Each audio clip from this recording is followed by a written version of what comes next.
En poste depuis quelques semaines, Rachida Dati est déjà sur le pied de guerre.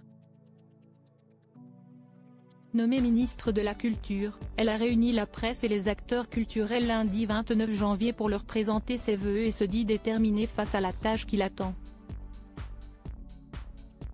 Si est une surprise dont les Républicains vont avoir bien du mal à se remettre. Après la démission d'Elisabeth Borne en début d'année, le président de la République a décidé de remplacer la première ministre par Gabriel Attal, qui a dû composer un nouveau gouvernement. Si plusieurs ministres ont conservé leurs prérogatives, le jeune homme de 34 ans a réussi à attirer Rachida Dati, ancienne garde des Sceaux sous Nicolas Sarkozy et visage bien connu des Français.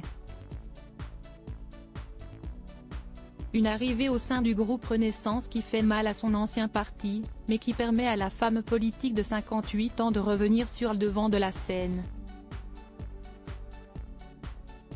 Intronisée le 11 janvier dernier, Rachida Dati n'a pas mis longtemps à se mettre en marche ce lundi 29 janvier, elle se trouvait au musée de l'Immigration, à Paris, pour y présenter ses vœux aux acteurs culturels et à la presse.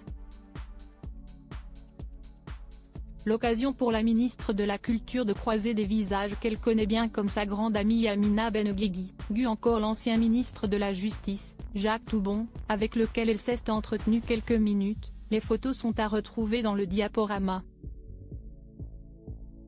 Je suis absolument déterminée, un grand bravo pour tout ce que vous faites déjà.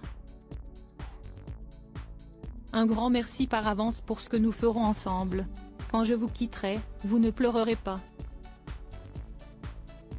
Vous m'applaudirez, a déclaré celle dont les liens avec Brigitte Macron ont été décryptés récemment.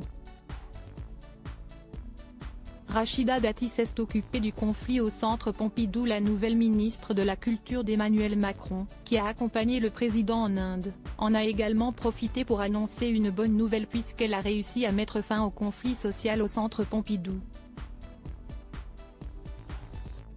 Depuis le mois d'octobre dernier, une partie du personnel est en grève et la ministre a pris la main, arrachant à 2 organisations syndicales sur 5 et à la direction du Centre Pompidou un protocole d'accord qui met de facto un terme au conflit, comme l'indique Libération.